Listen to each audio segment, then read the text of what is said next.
जय हिंद बच्चों।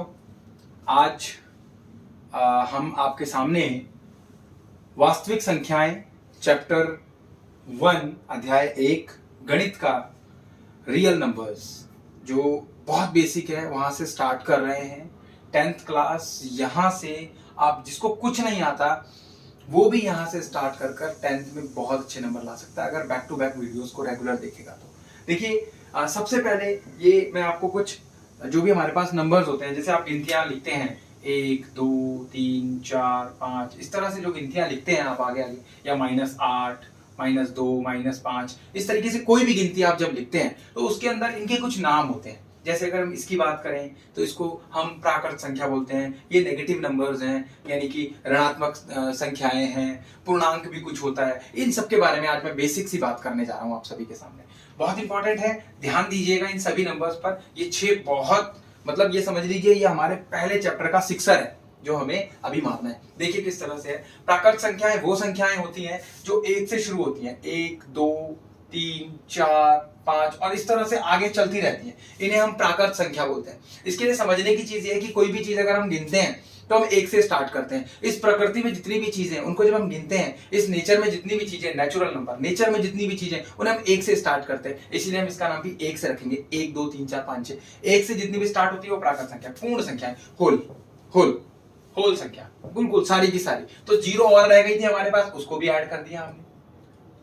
बस उसके बाद कोई और डिजिट तो हमारे पास होती नहीं है। बस 0 1 2 3 4 5 6 7 8 9 10 जितनी भी संख्या है वो होल नंबर्स हैं यानी कि पूर्ण संख्याएं। इसमें होल, देखिए होल एक और होता है, ये होल होता है, इसको हम 0 बोलते हैं। होल मतलब छेद, ये वाला होल है, इसके आगे हमने W लगा दिया, इसको हमने इसमें ऐड कर दिया, इस होल को ऐड कर दिया तो ये हमारे पास होल नंबर हो गया। थोड़ा अलग टाइप का है। आगे देखिए पूर्णांक। पूर्णांक के अंदर 2 तरीके की संख्या होती है। ये 0 से शुरू होती है, ये 1 से शुरू होती है, मगर ये शुरू नहीं होती, ये दोनों तरफ चलती है। मान लीजिए मैं इधर से चल रही है -3 -2 -1, फिर 0, फिर 1, फिर 2, फिर 3, फिर 4 और फिर इस तरह से इस तरफ भी चलेंगी, इस तरफ भी चलेंगी। इधर वाली संख्याओं को हम नेगेटिव बोलते हैं, नेगेटिव इंटीजर्स, इधर वाली संख्याओं को पॉजिटिव इंटीजर्स। ध्यान देने की बात है कि 0 ना तो नेगेटिव है ना तो पॉजिटिव। 0 ना तो कोई धनात्मक संख्या है ना कोई ऋणात्मक। जैसे अगर मैं आपको बोलूं मैंने आपको 0 रुपए दिए, आप क्या कहेंगे? मैंने बोला आपके पास 10 रुपए थे, आपके पास 0 रुपए मैंने और दे दिए, कितने हो गए? आप बोलेंगे 10 ही है ना। और मैं बोलूं आपको 0 रुपए मैंने आपसे ले लिया, आपके पास 10 रुपए थे, तो भी आप बोलेंगे हाँ 10 ही रुपए। तो 0 जो है जब तक अकेला है तब तक उसका कोई मान नहीं है। अब ध्यान दीजिए परिमेय संख्या। परिमेय संख्या यानी कि रैशनल नंबर, ये ऐसी संख्याएं होती है जिन्हें हम बटा में लिख सकते हैं, यानी कि ऑब्लिक डाल के लिख सकते हैं। जैसे 3/4, 5/2, 7/8। अच्छा एक मिनट और देखिए आप, क्या हम 8 के नीचे 1 लगा सकते हैं? बिल्कुल लगा सकते हैं। ऊपर हमारा अंश होता है, नीचे हमारा हर होता है, तो नीचे अगर कुछ संख्या नहीं है तो उसे भी हम 1 लगा सकते हैं। यानी कि जितने भी नंबर हैं ऊपर के, जितने भी हमने सीखे वो सभी परिमेय संख्याएं हैं। देखिए कितनी इंटरेस्टिंग बात है कि ऊपर के जो हमारे जो तीनों है वो हमारी सभी परिमेय संख्या, क्योंकि सबके नीचे हम 1 लगा सकते हैं। मैं लगा सकता हूँ -2 के नीचे 1 लगा सकता हूँ, मैं 0 के नीचे भी 1 लगा सकता हूँ। ध्यान दीजिएगा मैं 1 के नीचे या किसी भी संख्या के नीचे 0 नहीं लगा सकता। आप कैलकुलेटर कर देखिएगा, पहले आप कुछ भी संख्या लिखिएगा, मान लीजिए 5 लिखिएगा, फिर आप डिवाइड का निशान दबाइएगा और उसके बाद आप 0 दबाइएगा, आपको जो है डिवाइड नहीं होगा, वो 0 आपका आंसर नहीं आएगा। तो ये 0 कभी भी नीचे नहीं होता है, ये ध्यान रखिएगा इस बात को। आगे हम चलते हैं थोड़ा सा। अपरिमेय संख्या। अपरिमेय संख्या बिल्कुल परिमेय से उल्टा है। जैसे सफल और असफल होता है उसी तरीके से परिमेय और अपरिमेय है। रैशनल और इररेशनल। इररेशनल का मतलब है जिन्हें हम P/Q के रूप में नहीं लिख सकते। देखिए यहां पर क्या है, इसको अगर मैं हिंदी में लिखना चाहूं, मतलब अगर लिखना चाहूं तो मैं क्या लिखूंगा? P/Q के रूप की संख्या, ठीक है। और जहां हम बोलेंगे कि Q बराबर 0 नहीं होता। देखिए जब भी कभी आप बराबर का निशान लगाते हैं, इक्वल, ठीक है, बराबर को काट दिया तो मतलब बराबर नहीं है, तो हम बोलेंगे Q बराबर 0 नहीं होता। और P और Q क्या होते हैं? P और Q क्या होते हैं? पूर्णांक होते हैं। क्या होते हैं? पूर्णांक। आपको समझना है, P और Q पूर्णांक होते हैं। इस तरह से हमारा P/Q के रूप में हम कोई भी संख्या लिखते हैं वो हमारी परिमेय संख्या होती है। बट अपरिमेय संख्या जिसे P/Q के रूप में नहीं लिखा जा सकता, हम बोलेंगे कि जिसे P/Q के रूप में नहीं लिखा जा सकता, P/Q के बराबर वो कभी नहीं हो सकती, बटे में कभी नहीं लिखी जा सकती। ध्यान दीजिएगा, जैसे हमारे पास में कुछ संख्याएं √2, √3, √5। देखिए 4 मैंने छोड़ दिया, अब आप बोलेंगे 4 क्यों छोड़ दिया? तो ध्यान दीजिए, इधर मैंने यहाँ पर √4 लिखा, मैंने यहाँ पर लिख दिया 2 × 2, जोड़े में से 1 2 बाहर। देखिए इससे कई तरीके होते हैं बाहर निकालने के, इसको जोड़े में से 1 2 बाहर आ गया। और आप समझ लीजिए मैंने लिखा 4, तो मैंने क्या लिखा अंडर रूट 2 इंटू 2, और उसके बाद में मैंने क्या किया अंडर रूट में 2 का स्क्वायर। देखिए 2 2 बार है तो 2 का स्क्वायर, स्क्वायर से अंडर रूट कट गया तो भी मेरे पास क्या बचा 2 बचा। इस तरह से कई तरह से इसको बाहर निकाला जाता है। ऐसे करके अंडर रूट से संख्या बाहर आ गई। एक को भी नहीं, क्योंकि एक को भी मैं 1 को मैं लिख सकता हूं, इसको तो कितना भी लिख लो 1 इंटू 1, जोड़े में से 1 बाहर आ गया। इस तरह से भी लिख सकता हूं। तो 1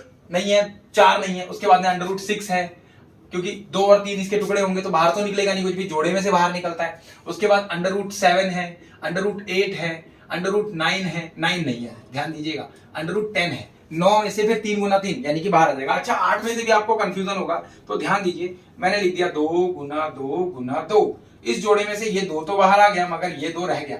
तो ध्यान दीजिए कोई भी ऐसी संख्या, यहां एक चीज और समझने वाली बात है कि अपरिमेय संख्या वो संख्याएं भी होती हैं जिनके साथ में कोई अपरिमेय संख्या मल्टीप्लाई हो रही हो, वो संख्याएं भी हमारी क्या कहलाएंगी, अपरिमेय संख्या कहलाएंगी। 2 अंडर रूट 2 जो है, 2 वर्गमूल 2 जो लिखा है, ये भी एक अपरिमेय संख्या है, इर्रेशनल नंबर है ना। इंटरेस्टिंग। तो ये, और अब हम बात करते हैं वास्तविक संख्याओं की। तो साहब जी इन दोनों को जब हम लेकर आते हैं इधर तो ये हो जाती है हमारी वास्तविक संख्याएं। देखिए किस तरह से हम बोल सकते हैं कि परिमेय और अपरिमेय, परिमेय और अपरिमेय दोनों को अगर हम जोड़ दें तो वो हमारी क्या कहलाएंगी, वास्तविक संख्या। कहने का मतलब क्या है कि जितनी भी सारी संख्याएं होती हैं ओवरऑल, सारी की सारी संख्याएं, सबको हम वास्तविक संख्याएं कहते हैं। यानी कि कोई भी एक संख्या है, आपके टीचर ने पूछा ये कौन सी संख्या है, आप सीधा सीधा बोल सकते हैं वास्तविक संख्या है। वो बिल्कुल ये नहीं बोल सकते कि कौन सी, हाँ वो ये पूछ सकते हैं भाई परिमेय है कि अपरिमेय, तब आपको आंसर देना होगा। ठीक है, सबको वास्तविक कहने का मतलब ये है, और भी नाम है तो ये पता होने चाहिए, ये नहीं कि आप केवल वास्तविक याद रख रहे हैं और आपको हो गया, सारे नाम आपको पता होने चाहिए। अब आपको मैं और चीज बताता हूं, अपरिमेय संख्या के बारे में कुछ चीजें और बताना चाहूंगा मैं आपको। देखिए मैंने बिल्कुल बेसिक से सब कुछ आपको समझा रखा है, एक वीडियो के अंदर लिंक मैं आपको डिस्क्रिप्शन में भेज दूंगा, डिस्क्रिप्शन में वो लिंक मैं डाल देता हूं। और आप ये समझिएगा हमने 17 टाइप की संख्याओं के नाम, एक से लेकर सब कुछ, सारी चीजें मैंने उसके अंदर डाल रखी हैं। 17 टाइप की पूरी संख्याएं हैं, लिंक डिस्क्रिप्शन में होगा, आप देख लीजिएगा, उस वीडियो को जरूर देखिएगा। 20 मिनट की वीडियो है, 20-22 मिनट की, बट वो आपके लिए इंटरेस्टिंग है। सब कुछ आप सीख जाएंगे मैथ्स के बारे में, जितना भी बेसिक है। और 6 to लेकर 10 सारे बच्चों को ये बात जरूर पता होनी चाहिए। अब आप ध्यान दीजिए, मैं अपरिमेय संख्या, देखिए पाई के बारे में आपको पता है, पाई एक अपरिमेय संख्या है, मगर पाई का मान आप लिखते हैं 22/7। ये ध्यान रखिएगा, ये एक परिमेय संख्या है, परिमेय, इस पर चल रहा हूं, सॉरी, ये एक परिमेय संख्या है। देखिए ध्यान दीजिए, क्योंकि हम इसे पी बाई क्यू के रूप में लिख सकते हैं, बट पाई का कोई भी फिक्स मान नहीं होता, इस बात को आप ध्यान दीजिए। पाई का कोई भी मान नहीं, ये हम मानते हैं कि पाई बराबर मान लिया 22/7 या 3.14, तो ये हम मानते हैं, मानकर चलते हैं। पाई के बारे में अगर एग्जाम में आ जाए कि पाई क्या है, तो आप बोलेंगे एक अपरिमेय संख्या है। होप आपको वीडियो पसंद आई होगी। मिलते हैं आपको नेक्स्ट वीडियो में, जिसके अंदर हम पढ़ेंगे यूक्लिड विभाजन एल्गोरिथम। ठीक है, यूक्लिड विभाजन परिमेय का चैप्टर, स्टेप बाय स्टेप सारा का सारा मैथ्स आपको कंप्लीट होगा ये, और बेसिक चीजें भी समझाएंगे। अगर आपको कुछ भी डाउट हो प्लीज आप कमेंट्स में लिखकर भेजिएगा कि आपको क्या चीजें समझनी है और किस तरह से आपको, अगर कुछ भी समझने में नहीं आ रहा है तो मुझे बिल्कुल जरूर बोलिएगा। आप इसका एक स्क्रीनशॉट भी ले सकते हैं और दोबारा से भी आप इसको समझ सकते हैं अच्छे से। मिलते हैं अगली वीडियो के अंदर। जय हिंद।